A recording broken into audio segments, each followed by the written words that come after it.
Comme les parlementaires ne scient pas la branche sur laquelle ils sont assis, députés et sénateurs de nos départements ne s'opposent pas à un vote.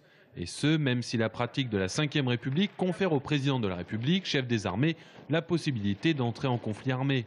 Mais à la question de savoir si la France doit s'engager en Syrie et frapper le régime de Bachar al-Assad, les avis divergent. Des avis qui transcendent l'appartenance politique. Pour Maurice Leroy, une intervention ne peut être menée que sous l'égide de l'ONU, ce qui en l'état paraît impossible à cause de la position de la Russie, membre du Conseil de sécurité.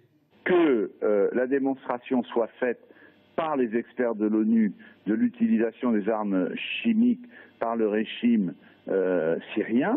Deuxième élément, des sanctions, mais de la communauté internationale, pas de la France seule, et pas de la France seule et des États-Unis. Et troisième élément, pas d'intervention sans mandat de l'ONU. En Indre-et-Loire, tous s'accordent et constatent la complexité du conflit syrien et les conséquences qui pourraient en découler dans la région.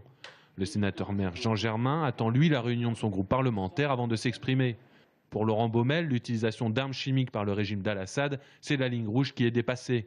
Ce qui, a priori, me détermine, c'est plutôt la question de conscience. Nous sommes face à un crime humanitaire de grande ampleur. C'est pas rien de gazer des populations civiles, des enfants. Et donc je me dis qu'on n'a pas le droit au nom de la complexité qui est réelle, on n'a pas le droit de rester les bras croisés en se disant bon, on ne voit pas trop ce qu'on peut faire, donc on ne fait rien. Quoi qu'il en soit, si la France devait s'engager en Syrie, ce serait aux côtés des États-Unis et le Congrès américain sera consulté le 9 septembre.